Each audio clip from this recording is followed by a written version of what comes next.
A week after the Rajasthan Congress crisis, Chief Minister Ashok Gehlot shares a stage with businessman Gautam Adani at a Rajasthan investor summit. BJP calls it Gehlot's direct challenge to the Gandhis. The Congress says they're not building a monopoly like the BJP around Adani. A BJP versus AAP war now threatens to explode over rising pollution levels in winter in the national capital. The Maan government in Punjab accused of no action against stubble burning that once again is threatening the air. Eknath Shinde's faction of the Shiv Sena now claims the bow and arrow poll symbol. The Election Commission asked Team Uddhav Thackeray to respond by tomorrow afternoon. In Karnataka, DK Shivkumar and DK Suresh grilled over 5 hours in the National Herald probe. Congress netas questioned on donations to Young India Limited. This at a time when the Bharat Jodo Yatra is moving through Karnataka. The Ministry of External Affairs defends India's decision in abstaining from voting at the UN Human Rights Commission on holding a debate on China's treatment of Uyghur Muslims. Says India prefers dialogue to deal with such issues. Bidar in Karnataka tense after the alleged mosque desecration ruckus. Miscreants enter a mosque forcefully, break the lock. The police refute allegations. Railways to file FIR against owners of cattle which collided with the Vande Bharat Express, the second such incident on the same route. And Russia, Ukraine, Belarus human rights campaigners share the Nobel Peace Prize for outstanding work in civil rights, democracy and peaceful coexistence.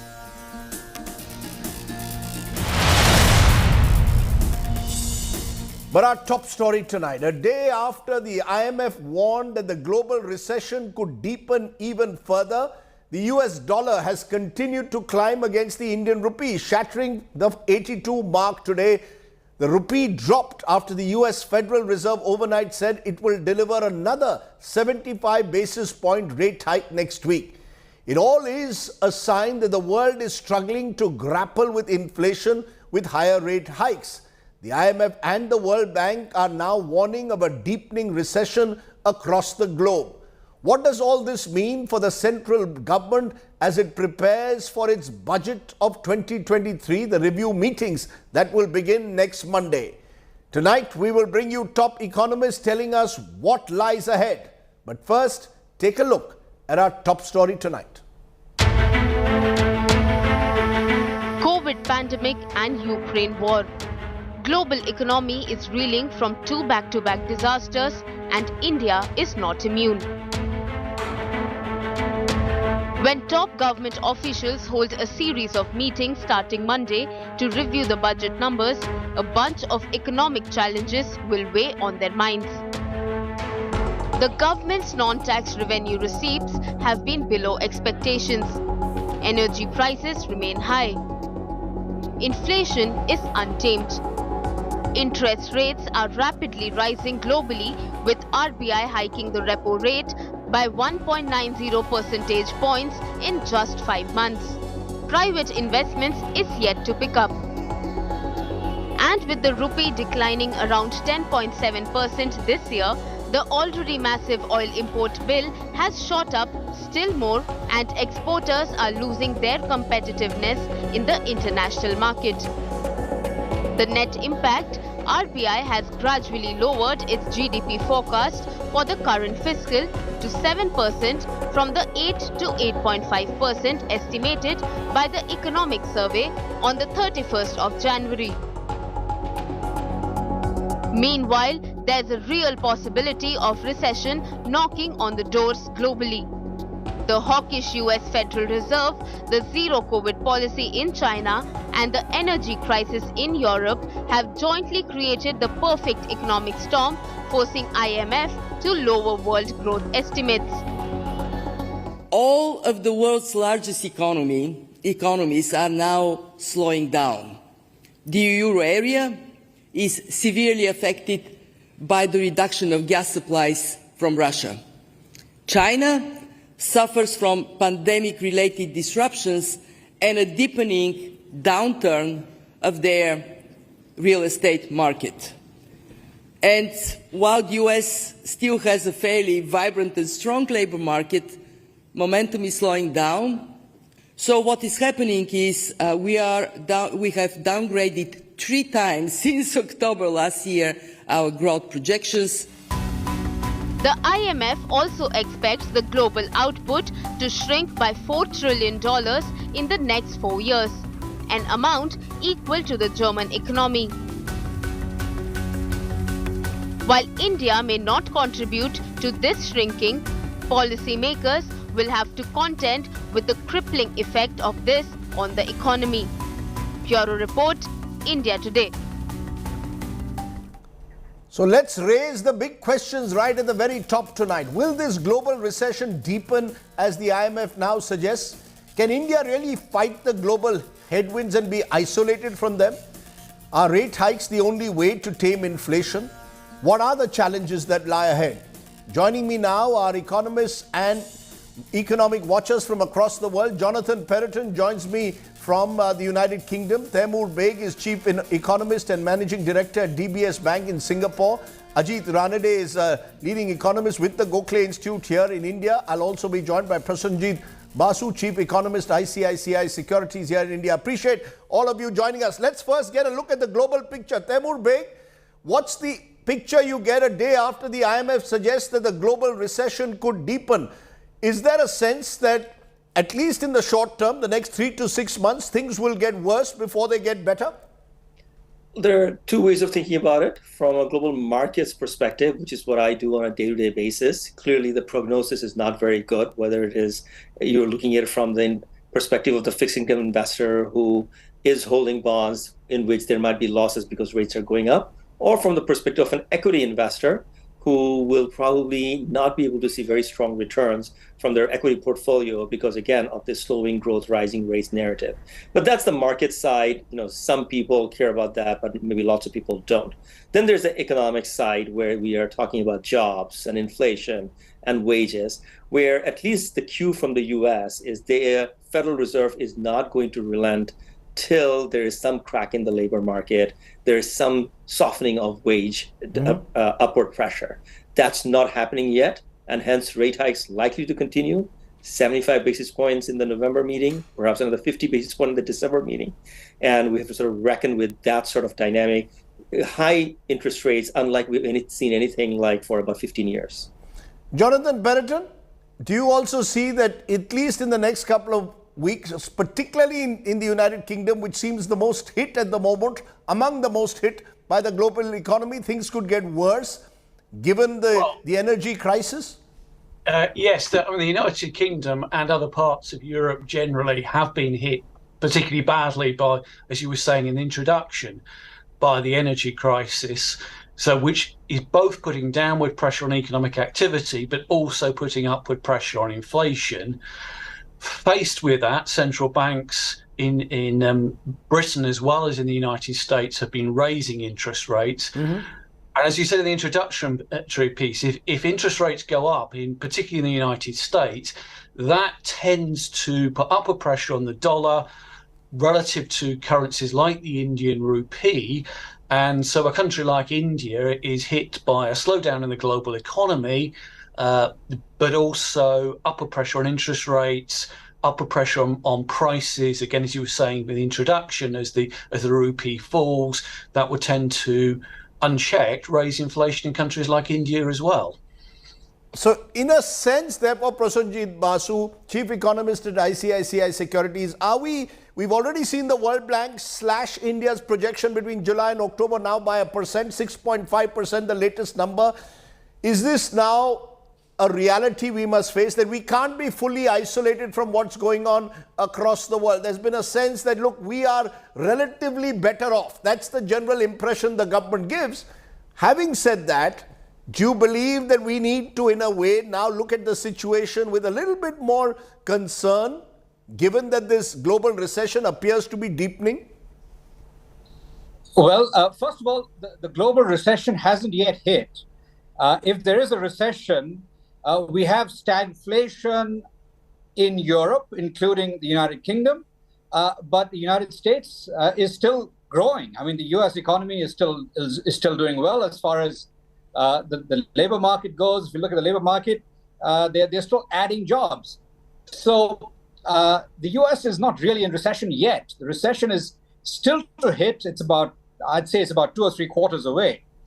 But India is a relative island of calm in this global storm. India, yes, the growth rates have been reduced, but India is still going to be growing over 7% in the current fiscal year. That is easily the fastest growth rate in the G20. There is in the G20 another economy that is doing very well, and that is Indonesia. Indonesia is a commodity exporting country and is in robust health as well.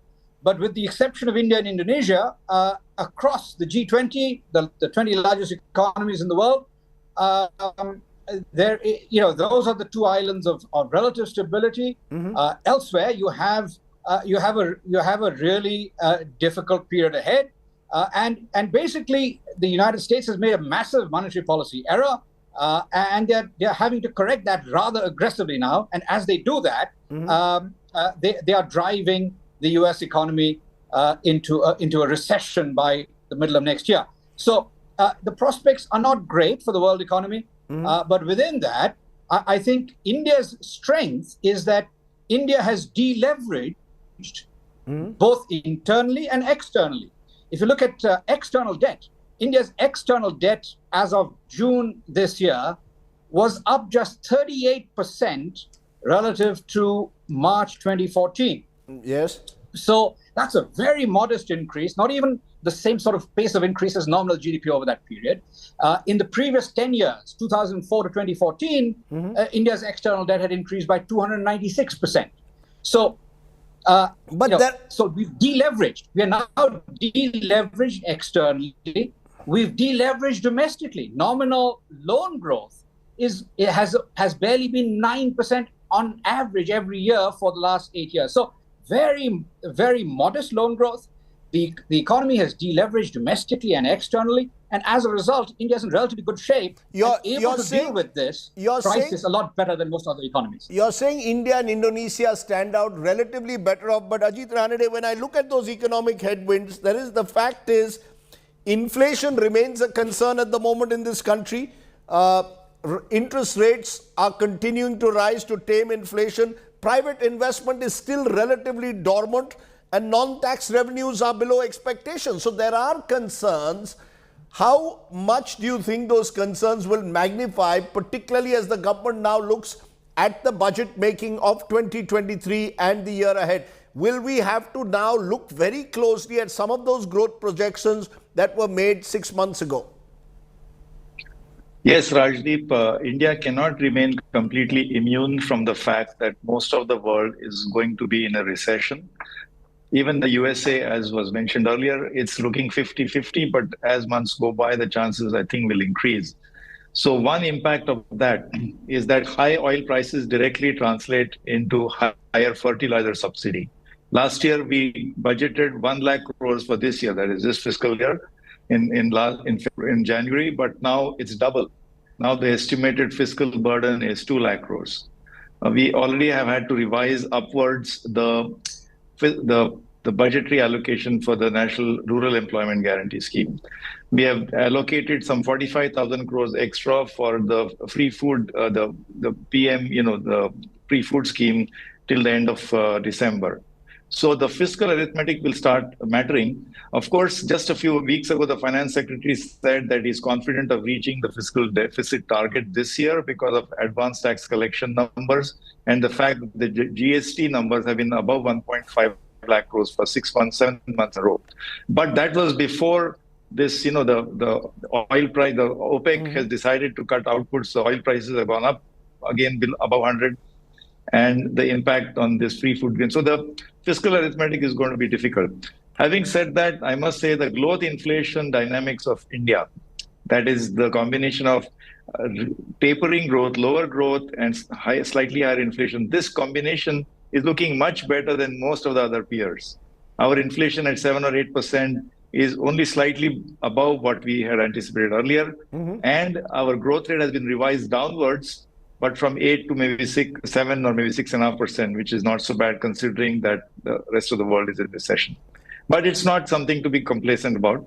And, as earlier it was said, India's situation in terms of its debt to GDP ratio or the external debt to GDP ratio, all those are somewhat more comfortable, of course, compared to 2013.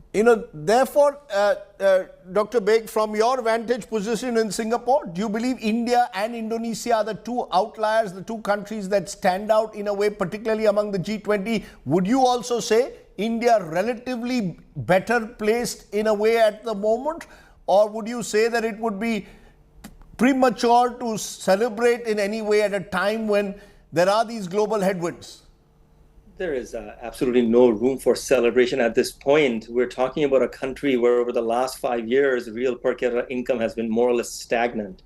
It was, in nominal terms, about $2,000 5 years ago. Today is about $2,200. So the country has a lot of work to do. It has lost about half a decade.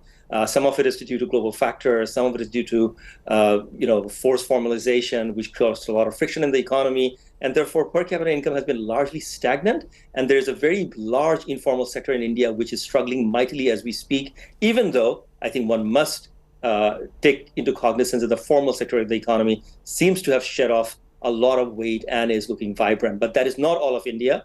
There's a large part of India where day-to-day increases in oil price and gas price and food price has a disproportionate impact on people's well-being, which will arguably become even more challenging in the coming years, even if some of the debt metrics and growth metrics please the markets and Indian equity markets do well. There's a broader India to talk about, and therein lies the challenge. How do you take care of everybody, not just the part that is beta to the stock market? You want to respond, Prasenjit? Basu, you were shaking your head as Dr. Beg was suggesting that those are the real concerns at the moment. Real incomes are not rising. There are genuine concerns. Even service sector, which was doing well, September figures not so good. Are you worried about incomes remaining stagnant, Dr. Basu?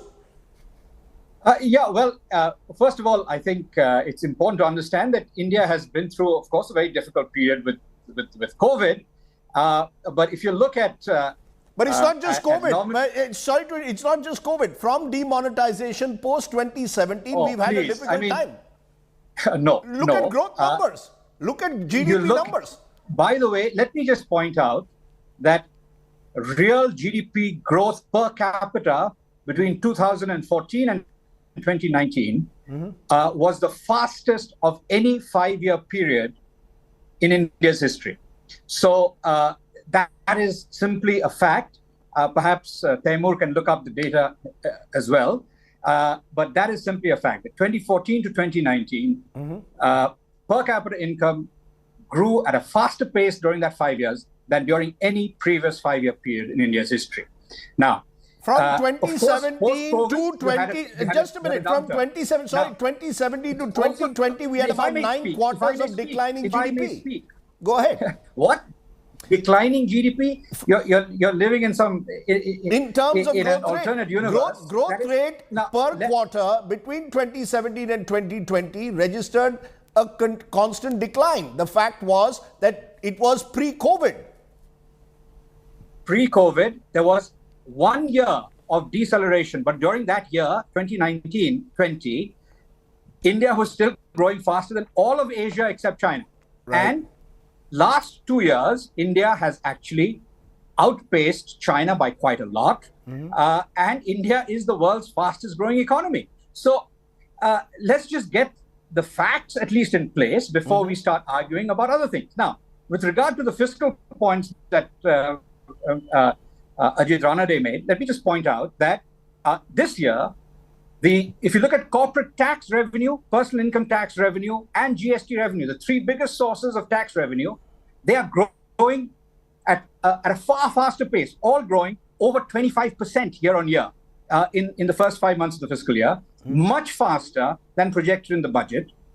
And as a result, the fiscal position, if you look at net market borrowing by the government in the year to date, it is growing much slower than was expected in the budget. So as a result, in fact, India is fiscally in a much better position than was expected even at budget time. Right. Now, as a result, I think we are going to see a revival in private investment spending. And in fact, that is already coming through. There's lots of evidence of private investment picking up.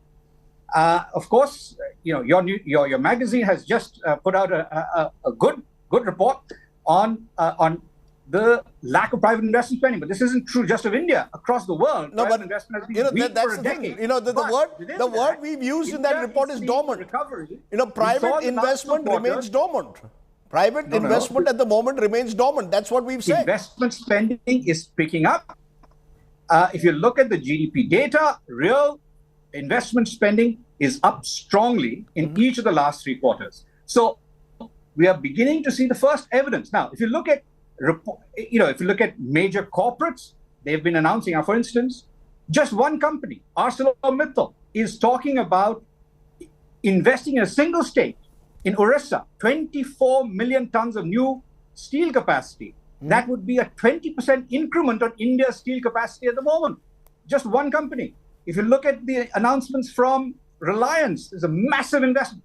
Just 2 weeks ago, the Economist magazine talked about the $90 billion investment plan of the Tata Group. So there is, in fact, a widespread positivity in the corporate sector. They are looking to do a huge amount of investment. And it's not, this isn't pie in the sky. This is actual stuff that is coming on, is about to come on stream. Let me take what you are saying to Ajit Ranade, because Ajit Ranade, there is, as Dr. Basu suggests, there are some straws in the wind that suggest the worst is certainly over, that we are moving faster than other parts of the world, and therefore there could be, while the finance minister is calling on industry to revive the animal spirits, there are some hopeful signs. Do you believe that given what is happening across the world, therefore we remain better placed? That's the best way to see the situation at the moment? Or do you believe that there will be these global headwinds that will particularly affect the capacity of private investment to further go in for major projects, that the informal sector in particular is something to be worried about? Well, Rajdeep, as you know, the finance minister in a very recent interaction was exhorting the Indian industry in India Inc., saying, why are you guys not investing? So clearly, she is not satisfied with the rate of investment spending that Mr. Basu is saying. And I think investment spending to GDP, especially private sector investment spending, is not growing vigorously at all. A few projects that he mentioned, of course, may be in the offing. But the fact is that investment spending is not growing the way it must grow. Secondly, we might be very well seeing the K-shaped problem that we saw last year. Basically, the high-end corporates are doing very well. In fact, high inflation in the economy, relatively high inflation, is benefiting, the metal sector, is benefiting the, FMCG products, consumer products. But the K-shaped recovery, a very stark example of that is high-end vehicles, like luxury cars or SUVs are doing very well, whereas the two-wheeler sales, scooter and tractors, are below their pre-pandemic levels still. So their growth is very tepid. So this is the way to combine these two views, that it's no doubt the advanced tax collections by the corporate sector, which is enjoying higher profitability. Banking sector is enjoying higher profitability, but that's to the organized sector. But the large unorganized sector and the informal sector is really, really struggling. In the SMEs, the small, micro, medium enterprises, out of 63.5 million enterprises, more than 95 or 98% are small, micro, medium. Right. They're hurting for sure. And you have seen the job data on the jobs is not so. So I don't think we can be complacent. We might be seeing good news. We have the second richest person in the world, the second most wealthiest person in the world from India. So of course there is a cause for celebration, but we must recognize that we must be seeing a much more pronounced K-shape. Why do you think we are running a free food grain program for 800 million people for 33 months? Surely if the economy is doing so well, we shouldn't have to be providing free food grains to 810 million people for such a long time. Because I think there is a concern that the bottom part of the economy, they need help, will probably need much more fiscal help in times of, because of higher food inflation.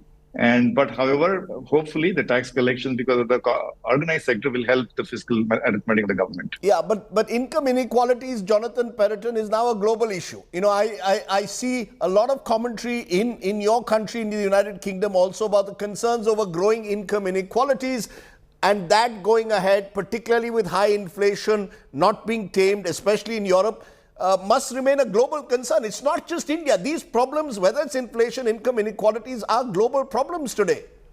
Yes, of course, it's a global concern, and particularly with this bout of inflation, because in contrast to earlier periods where inflation was associated with a sort of wage price spiral and ordinary workers were in a position to defend their real incomes by raising their wages, that's rarely the case today. So we see inflation often particularly hitting lower income groups. And we're struck by the earlier discussion when we were talking about GDP. There was a tart comment made some years ago in Britain when somebody said, what's happened to GDP? And a member of the public turned out and said, whose GDP is that? We always have to be cognizant of the fact that these aggregates of what's happening in particular economies often conceal what's happened to different groups. And we've already commented on this in this discussion, particularly the differences between what's happening in people working in the formal sector and the informal sector in an economy like India and similar ones. So in a way, it is those at the bottom of the pyramid who are the ones who would be perhaps most concerned at the moment, given what's happening. The informal sector remains the big concern. But Dr. Beg, a quick word on the rupee itself. You've been tracking the rupee for years. Do you believe we should be concerned at all as we climb below 82? Or that, in a sense, is part of what's happening across the world, particularly in the United States? And India, in that sense, still better off than many other countries.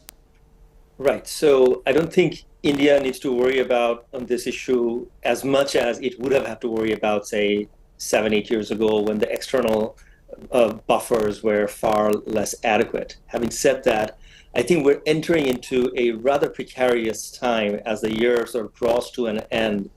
We've seen very large currency volatility among the developed market currencies, the pound, the euro, the yen, the Korean won. That is beginning to infect the Chinese currency. And as the RMB heads towards 7.5 to the dollar and beyond, I fear that a wave of competitive currency depreciation could materialize in Southeast Asia, and that could spill over into India. So we need to watch out for that. It's not just a question of whether one is relatively better than the other. It's also one's absolute well-being that might be at stake if there is a round of competitive devaluation around the world. So how low could it go? I wouldn't want to comment on that. I mean, you may remember, like 8-9 years ago, I got in very big trouble by trying to forecast the level, which did materialize, but it was not a good thing to do. No, I think in this particular case, it's not about the fundamentals anymore. It gets overtaken by contagion from global markets, and whether it is 82 today or 83 tomorrow, it is one of those things that is not really a function of the fundamentals. It's very hard to actually call a level in that. I just have a minute on the show. Dr. Basu, if there was one thing, one red flag that you want to flag off, you are much more buoyant about the way where India stands. But if there's a red flag, is there a red flag that worries you? Well, obviously, oil prices are obviously a factor that can destabilize things. But basically, if the global economy is slowing down, it's very unlikely that oil prices will rise very much. I think one other point that I'd just like to make is that labor market reform is making progress in India, and labor-intensive manufacturing is India's potential salvation. So the labor market reforms that have been put in place, what I would really like to see is that they need to be notified. The reforms have been passed by Parliament, they've been signed by the President, but they haven't been notified yet. So once they're notified nationally, then you can begin to see a significant amount of investment in labor-intensive manufacturing that lifts up employment and generates really much faster growth. Because, Ajit Ranade, the PLIs, the production-linked incentives are being seen by the government as its way of getting manufacturing kick-started, of taking the opportunity of a slowing China, of the United States in a way, in a bit of a crisis, and Europe certainly deep down in recession. But Rajdeep, the fiscal allocation to PLI is like 3 or 4 lakh to a corporate sector which is already doing well. And we are not seeing that kind of investment, by SMEs and across the board. So I think the government will have to carefully look at how much subsidy further, because when it's given to large corporates, it's called incentive. When you give it to the poor, you call it subsidy. But it's a huge amount. So I think the year ahead is going to be, you have to be very careful how to calibrate the fiscal math. I mean, on one hand, we are saying the tax collection is good. That means the corporate sector is doing well. And you're giving them PLI in addition. Of course, PLI has to be very strategic. It has to be in sectors where we'll get good, robust activity. Just having 1 million or 2 million iPhones manufactured in India doesn't mean it's catering to 600 million market. So it's going to be tricky. I mean, this is a difficult year. The fiscal arithmetic is going to be tricky. But as I said, India's inflation growth dynamics is much better, in much better shape. And if we get, if we don't go fiscally much more, spendthrift, we might actually come up okay next year, as Prasenji said, if the oil prices come down. Let me just get a final word from you there, Mr. In the United Kingdom, do you believe that the Ukraine war, Jonathan Perrotin, will decide the longer the Russia-Ukraine war continues, the world will remain in this state of global uncertainty? The longer it goes on, the worse the uncertainty is. But picking up on what was just said, we have a global economy, and there is the potential, as we already discussed, for currency conflict within this. In the 1980s, the then G5 came together to try and manage these things and to avoid destructive conflict. And I think there's a case for the G20 to try and come together and avoid the potential currency conflicts between countries that we were discussing earlier. In a sense, particularly if the Ukraine war goes on, but even potentially if it gets solved. There, I appreciate my guests joining us. Always so much better to have fine minds from the world of economics joining us to talk on these issues, rather than politicians screaming at each other with their partisan perspectives. Thanks very much for joining me here on the news today. Okay, let's turn from there to another of our top stories today, because a day after India abstained from voting on a resolution at the United Nations on holding a debate on the human rights situation in China's restive Xinjiang region, it has defended its abstention. Listen in to what the MEA had to say on why India took the decision to abstain from a vote critical of China's human rights violations in Xinjiang. This is the spokesperson.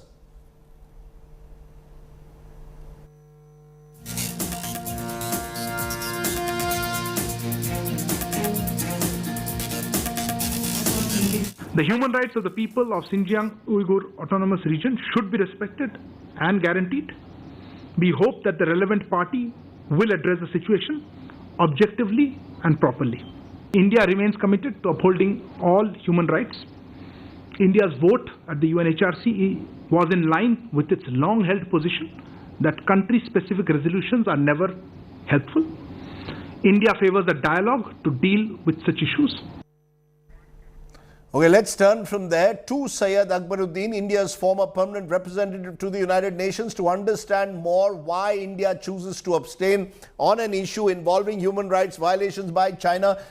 The response is this is India's long-stated position. The flip side, Syed Akbaruddin, would be that, look, given China's transgressions, given the stand that China takes particularly on Kashmir, using its veto power to protect Pakistan being declared a terror state, do you believe that India also needed to send perhaps a stronger message this time? So Rajdeep, first of all, thank you for having me on your show. Let's step back a bit and look at the different approaches different countries adopt at international organizations. The Chinese play what's called a transactional game. That is, they try and maximize at every opportunity. Nobody knows that better than me. You would recollect that in 2019, after Jammu and Kashmir's declaration as a state and the abrogation of Article 370, the Chinese, in fact, brought the matter to the Security Council. That's right. And were positioning themselves as a champion of human rights. That didn't succeed. The transaction didn't succeed. Why? Because We, on the other hand, play the long game. Ours is an approach where we have long felt that promotion and protection of human rights is perhaps best dealt by dialogue, constructive engagement, and not by naming and shaming. It's a moderate approach, it's a balanced approach, and not one of a zealot or a transactionalist who jumps from one side to the other and gets exposed. So it has helped us in the past, it's helped us today, and it will help us in the future. Of course, let me concede that it does narrow our options in the sense we don't vote in favor of such resolutions, but we abstain or we cast a negative vote. That itself is a signal. I think all of us are looking at yesterday's vote and saying we abstained. Today, we voted no against a similar country-specific resolution against Ethiopia. So you can see there is signaling going on. Those who understand it. Human rights is increasingly perceived as something that is become a political tool. And a lot, the division there is between the North and the South, because most countries who are developing countries see this as a tool that is only exclusively targeted against them. But that is not that is not going to stop the Chinese tomorrow from raising from supporting Pakistan when Pakistan tomorrow were to raise an issue concerning Jammu and Kashmir, possibly human rights violations. It almost seems an asymmetry of power. That you've got countries like Qatar, for example, which voted against the resolution, but when it comes to Kashmir, will vote against India. So the asymmetry of power that China wields seems to reflect in the United Nations. Rajiv, that's not true. If that was so, how couldn't China get through its view in 2019 when they tried their best to bring that discussion to the Security Council? They didn't have any takers. So let's not be under a delusion that China is all-powerful, India is weak, and it's asymmetrical. They have some strengths. We acknowledge that. We have some strengths. It's a challenge between a transactional game and the long game. And we are in it for the long game, unlike those of you who think that the Chinese only play the long game. No, you're using... Let's look at it that way. No, you've used the word long game about half a dozen times. Explain what is this long game? What is exactly the long game that we have when we abstain, let's say, as we have our long-stated position on country-specific resolutions, but in this instance where China is under question, what is this long game that we are playing for? So, Rajdeep, we have warded off every threat from the West previously and China now on issues of human rights. I think that is successful enough to say that there is a way that we work these things through in a fairly calibrated manner. Everybody knows we are not jumping from one edge of the pendulum to the other. It's a much more moderate thing. And I acknowledge that our choices are circumscribed. But circumscribed choices, if they allow you to work through a maze, I think that's good enough. Doesn't mean that we jump like Ukraine. Yesterday, you were talking all this about people jumping from one side to another. Ukraine voted yesterday, abstained all sorts of money. Today, Ukraine said, we want to shift our vote to a different side. That's the transactional game.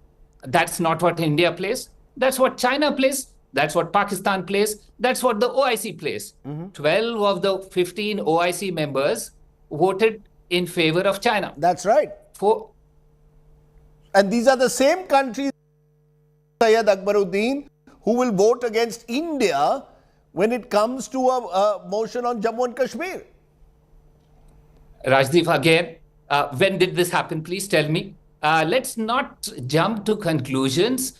They may make statements, and many countries make declaratory statements, but it's not true. India was never once censured in the Human Rights Council. In fact, when the issue of Jammu and Kashmir went to the Human Rights Council also, there was no support even to put a resolution to discuss this matter. So let's not compare, Rajdeep. I think it's unfair Let's not forget history.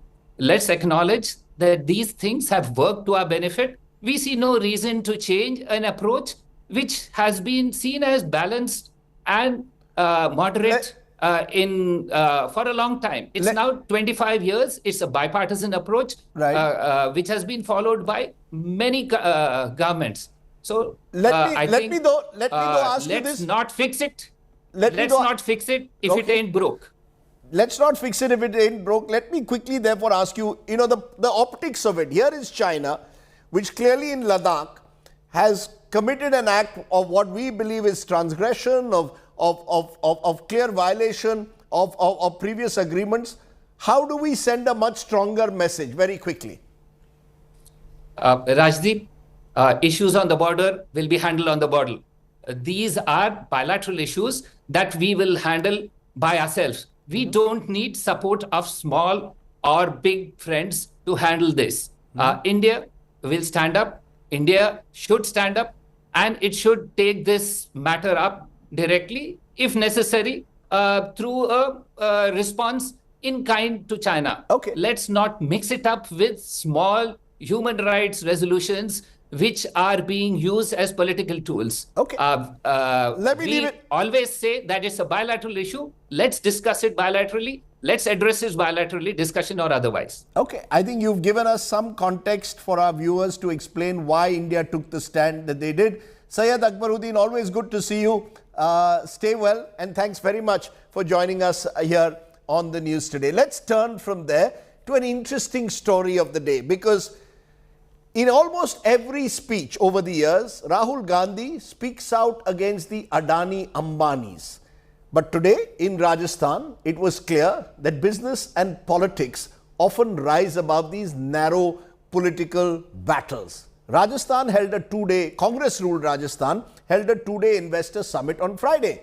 And the man who seemed to attract the maximum attention there was Gautam Adani. Both Chief Minister Ashok Gehlot and Adani lavished praise on each other. Take a look. There is an old saying, don't mix business with politics. The politics of the Congress party, anti-big industrialists, the ideology of Rahul Gandhi, displayed in contempt for what he calls a cartel of the government with India's two big industrialists, Adanis and the Ambanis. दो नाम दे सकता हूँ, अंबानी, अदानी. ये triangular group है, अदानी, मोदी, अंबानी. और नरेंद्र मोदी का काम रास्ता साफ करने का है. दिव्य सजनों, ये बीच प्रतीक है राजस्थान सरकार की मेहनत और प्रतिबद्धता का. Now take a look at this. Ideology, politics aside, Ashok Gehlot conducting plain business. Rajasthan Chief Minister rolling out the red carpet for whom? For who he affectionately calls as Gautam Bhai, complimenting him on his rise as one of the world's richest. आज तो गौतम अडानी के नाम सुनते हैं कि दुनिया के दो अमीर लोगों में आ गया है.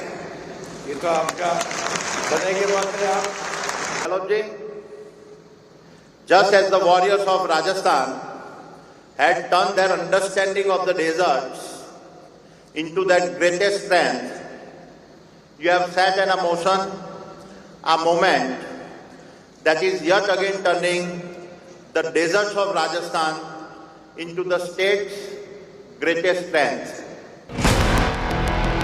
Considering Rahul Gandhi's criticism of Adani, BJP was quick to call out the Congress hypocrisy. BJP IT cell head Amit Malviya hinted that a revolt is brewing in Gandhi ranks. Insinuations about a rebellion comes weeks after pro-Gehlot MLAs in Rajasthan resigned after Gehlot joined the race to become Congress president, and his deputy pilot was slated to become CM. What really came about that is now history. But this visual would be glaring. In June this year, BJP had slammed Congress after Gehlot allotted more than 2,000 hectares of land to Adani for setting up a 1,000 megawatt solar power plant. In the same month, Adani had pledged investments worth more than 68,000 crore in Rajasthan. While Mukesh Ambani's Reliance Industries had promised to invest 1 lakh crore in the state. Gautam Adani जी कह रहे थे जिस प्रकार से हमने solar को promote किया है और सोलर को प्रमोट करने से आज 10,000 मेगावाट से अधिक बिजली सोलर से बन रही है। तो जो स्कीम जो पॉलिसीज सरकार ने रखी है मैं समझता हूं कि उसके कारण से इन्वेस्टर फ्रेंडली माहौल बना है राजस्थान के अंदर। While the politics peaks, questions remain. By not walking the ideological talk, has Congress's hypocrisy been exposed? The flip side, what's wrong if India's leading industrialist invests in Congress-run states? Politics aside, people do need jobs. And ultimately, has Ashok Gehlot, by inviting Adani to Rajasthan, embarrassed Rahul Gandhi? Bureau Report, India Today. Gautam Bhai is friendly with every state government, from Mamta to Ashok Gehlot to Sharad Pawar to the BJP. Coming up on the news today, we'll turn to an only in India story. What happened ever to the profession of circus? The plight of jokers. What are they doing? On the other side, you'll watch our only in India story.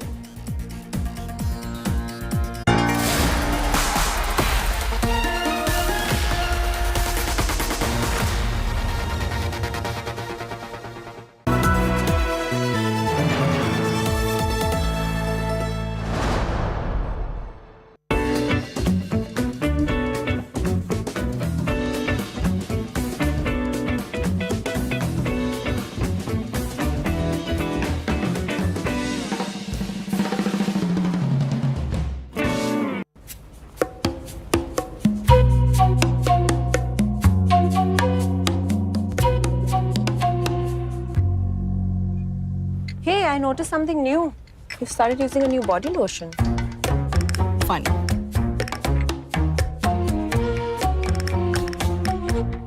So sorry for the delay. I was on another call. It just kept going on. No, Papa. You are in a steam bath. Steam bath? At home? To do steam bath he takes. Go to your homework.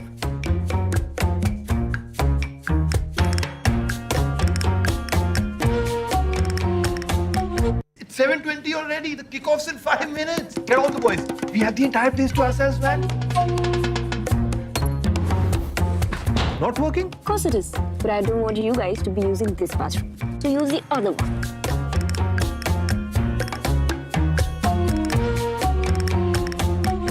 So sorry for the delay. I was on another call. It just kept going on. No, Papa. You are in a steam bath. Steam bath? At home? To do steam bath he takes. Go to your homework.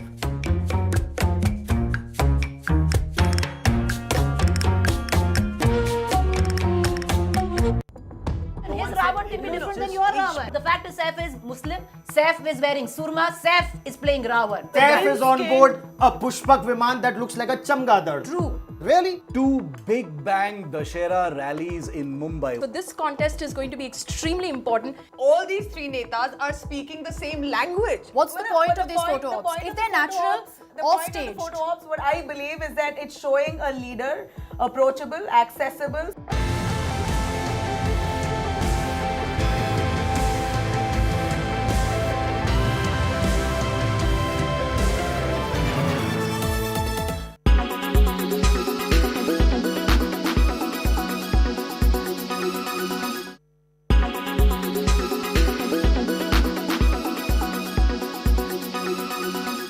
Make your media plan smarter with India Today Live TV on your connected devices.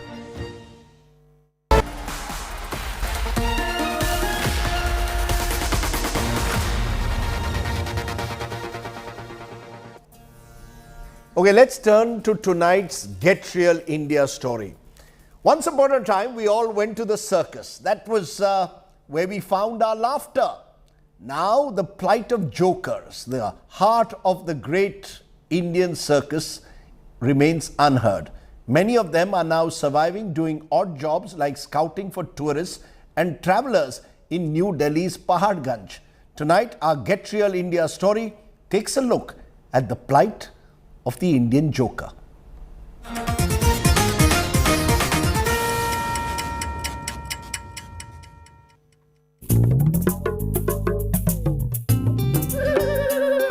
Jokers are a dying breed. With circuses shutting down, only a few are left. Like Pawan Pratata, who has been a joker for 15 years. 3 generations of Pawan's family have been in this profession, which hasn't been kind to them of late. क्या बात है sir, क्या बात है sir. वजन को छोड़े और एक बियर लगाए सर, एनर्जी पावर लाई सर। सर भीम जी हो जाओगे sir. Out of work, Pawan and friends now work as scouts for hotels and restaurants in Paharganj. आज काश पढ़ाई लिखाई मेरे याद आई थी ना आज मैं भी चीज़ को समझ लिया था तो आज मैं कोई स्टैंड अप कॉमेडी करता कहाँ स्टेज पे कहाँ स्टूडियो पे यहाँ पर जैसे मैं रेडी होके फिर मैं यहाँ पे आता हूँ कस्टमर को एंटरटेन करता हूँ और मेरा जो सैलरी है कम से कम सर 15,000 रुपये। Raj Kapoor is their idol. If not for the filmmaker, they say the world would have never understood their struggles. शुक्र करो इसका राज कपूर साहब का जो ऊपर तो चल गए पर लोगों का पेट भरना हमारा करना लगे। हमारे जो राज कपूर साहब है वो हमारे दिल में ही है। आज उन्हीं की वजह से आज हम पेट भर के खाना पीना खा रहे हैं। Hotel owners of Paharganj say the jokers are guides for tourists and travelers. Clowns customer को भी लेके आते हैं, एक गाइड की तरह भी काम करते हैं कि ये होटल इस तरफ है, आप इधर से जाइए, ये शॉर्टर पड़ेगा, मेट्रो स्टेशन का रास्ता बताते हैं। बहुत खुशी देने के छोटे छोटे आसान तरीके। हम लोगों ने सोचा कि भाई इसको ग्राउंड लेवल पे मार्केटिंग करते हैं क्योंकि हर कस्टमर जो होता है वो ऑनलाइन पे नहीं जाता और इसी बहाने जोकरों को थोड़ा काम भी मिलेगा। These jokers love making people laugh, but behind those smiles, they endure a lot of pain. Their struggle makes one wonder if it is perhaps time to draw curtains on this field of work, but they differ. के जीना यहाँ मरना यहाँ इसके सिवा जाना कहाँ। With Varun Sinha, Bureau Report, India Today. मरना वहाँ इसके सिवा जाना कहाँ। Sad in a way, whatever happened to the great Indian circus. Speaking of circuses, I am afraid we have to end our show tonight. Some say the studio is now the big circus. But I'll leave you with our image of the day. Congress leader Rahul Gandhi is seemingly making the news every day with his Bharat Jodo Yatra. Remember, today he was joined by the mother and sister of slain activist Gauri Lankesh during the Bharat Jodo Yatra. As he walked with them, Rahul Gandhi said he stood with her and countless others who he claimed represented the true spirit of India. Gauri Lankesh's killers, remember, have still not been identified and prosecuted. That really would be a true tribute to Gauri Lankesh. For now, we leave you with that image tonight. You stay well, stay safe. Good night, Shubhratri, Jai Hind, Namaskar.